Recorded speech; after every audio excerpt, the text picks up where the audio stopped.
Hey everyone, welcome back to the channel. Today we have a couple of things to talk about in regards to the SnyderVerse and the DCEU.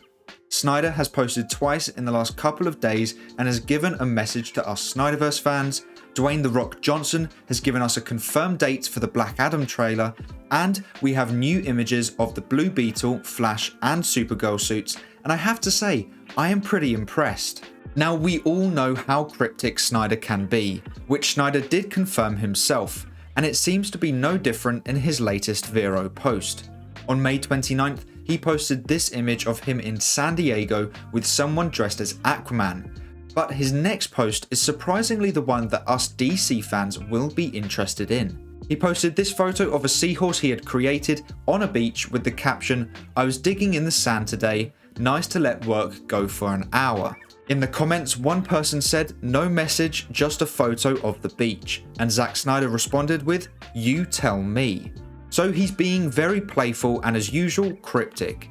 Now, some fans have suggested that his previous post of him with an Aquaman cosplayer and then this post being a seahorse could have some sort of correlation. But that wasn't the only comment he answered. Someone also asked him, "Is there still hope, Zack?" And he replied with, "Be strong." The fact that he is telling us fans to be strong is great news. If he thought it couldn't happen, then he would have said, but he is still encouraging us to keep on pushing. Remember what Clay Staub said, he only teases that of which he knows or has been allowed to tease. The same applies for Snyder. In fact, it applies more with Snyder because it's exactly what he did with the Snyder Cut, and he is the one who knows the most about what is going on behind the scenes. If Warner Bros. Discovery want to bring Zack Snyder back, Snyder will know before any scooper does. If he is telling us to stay strong, then we should believe him, because look what happened before. We got the Snyder Cut. What I want to know is, what do you think of this message? In the past, people have asked him similar things and he has told us to not give up or that there is still hope. I personally believe this message is still on those same lines, just worded differently, but you may think something else. So let me know what you think of this message in the comments below. Now, the rumour we discussed in the previous video about Ben Affleck's Batman coming back to the DCEU has been debunked by scoopers, which is why I said we should take that rumour with a huge pinch of salt, as the source wasn't very trustworthy. This doesn't mean Affleck won't return to the DC universe, it just means that he wasn't offered $30 million to come back. But I do believe his character will be a part of the DC universe moving forward, or at least will be available to come back.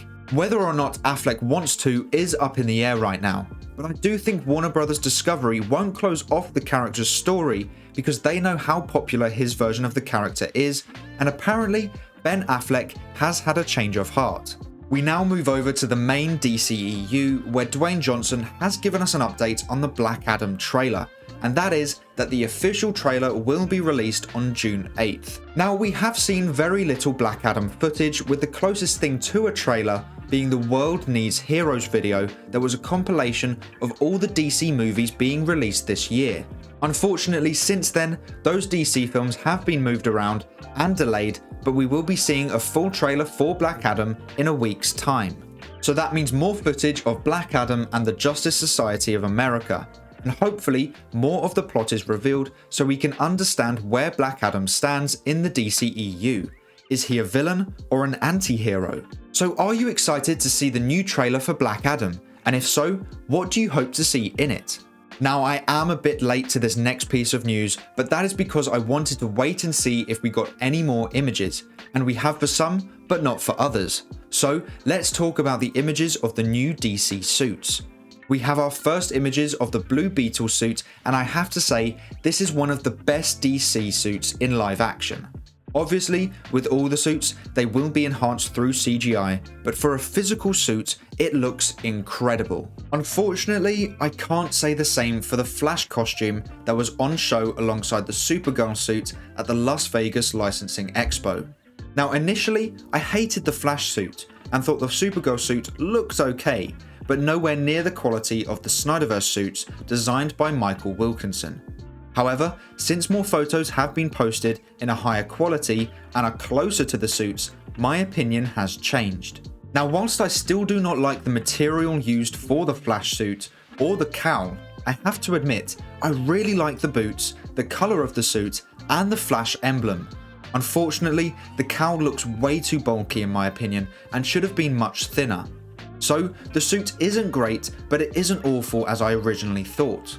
The Supergirl suit has a lot of detail to it, much like Cavill's Superman suit, and whilst I still don't like the red used for the cape and chest, it is much better than what I originally thought. But what do you think of the Blue Beetle, Flash and Supergirl suits? Let me know in the comments below. But that is all for today's video. Thank you so much for watching. Please make sure to like and subscribe and turn on post notifications so you never miss a video. I hope to see you here again soon, so until then, have a great day. Bye!